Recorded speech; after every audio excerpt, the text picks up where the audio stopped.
두 번째 구속영장이 청구가 됐는데 어떻게 보세요? 네, 지난번에는 폭행 폭언 혐의로는 이제 구속영장이 기각된 바 있었는데 이번에는 필리핀 가사 도우미에 대한 불법 고용 혐의이고 아마도 한 10명 정도의 필리핀 도우미를 불법으로 체류 자격 없는 사람을 고용했다는 혐의를 받고 있는 것이고 내일 구속영장 실질 심사가 예정되어 있는데요. 일단 출입국관리법 위반이 형량이 3년 이하의 징역 2천만 원 이하의 벌금입니다. 그러니까 법정형 자체가 높지 않은 제명을 지금 적용을 받고 있는 상황이기 때문에 범죄의 중대성에 비추어 봐서는 사실 법원에서 범죄의 중대성이 인정이 되지 않으면 도망갈 염려가 적다라고 보거든요. 예를 들면 중형이 실형 몇 년이라는 중형이 선고될 가능성이 높아지면 높아질수록 영장이 발부될 가능성이 많아지고 피고인들도 도망갈 가능성이 높아지는데 법정형이 최고 3년 이하라고 한다면 가장 많이 줘도 실형 3년이거든요. 실형 3년이라면 집행유예도 가능하다는 것이고 벌금형도 가능한 사항이기 때문에 실제 영장이 발부될지 여부는 좀 지켜봐야 되는데 검찰에는 그럼에도 불구하고 구속수사의 필요성이 있다는 것은 범죄를 인정하지 않고 있다. 그리고 증거인멸의 가능성, 그러니까 관련자들의 어떤 그 증인들이나 이런 부분에 대한 회유 시도 가능성에 대해서 증거인멸 가능성이 있으니까 구속수사가 필요하다라는 입장을 보이고 있습니다.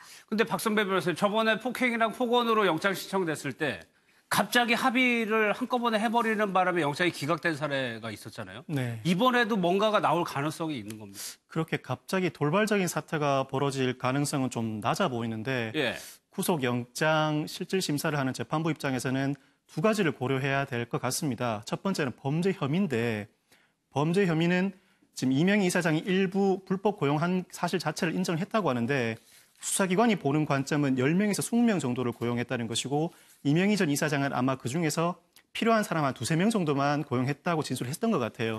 두세 명이냐 10명, 20명이냐는 형량에 큰 차이가 있기 때문에 이 수사기관이 판단하는 10명, 20명에 대한 범죄 소명이 어느 정도 이루어졌을 것인가가 관건이 될 것이고 또 이명희 전 이사장이 적극적으로 관여했는지도 문제입니다. 왜냐하면 대한항공 일가에서 이런 일을 했다고 하더라도 대한항공에서 마련해준 도우미를 내가 썼던 것에 불과하지 이게 불법인지 정확하게 나는 잘 몰랐다라고 항변했을 가능성이 굉장히 높은데 이명희 이사장이 적극적으로 필리핀 현지에서 모집하는 데도 관여하고 교육하는 데도 관여하고 입국시키는 데까지 관여했다 그러면 적극적으로 관여했다고 하면 몰랐다는 변명 자체는 더 이상 먹혀들지가 않죠. 그래서 이 점에 대해서 어느 정도 소명이 이루어졌을 것인가 또 하나의 관점이 될 겁니다. 그리고 마지막으로는 범죄의 중대성 면에서 도주 우려가 아니라 증거인멸 우려에 대해서 재판부가 어떻게 판단할 것인가. 일부 가사 도우미들이 이미 출국을 했다고 하거든요.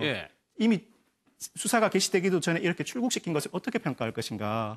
그리고 압수수색을 하고 대한항공 일가 직원들을 수사를 해왔는데 이 사람들 입에서 어떤 이야기가 나왔는가. 혹시나 이명희 전 이사장이 나한테 이런 거는 언급하지 말라고 지시를 했다든지 그런 메일 내용이 있다든지 이런 정황이 발견된다고 하면 증거인멸 우려가 더 높다고 볼 것이고 그 정도에 이르지 않다고 한다면 증거인멸 우려가 낮다고 판단할 것이고요. 그래서 범죄 혐의의 소명, 증거인멸 우려에 대해서 충분히 법원에서 판단을 할 것으로 보입니다. 알겠습니다. 결과는 좀 지켜보도록 하겠습니다.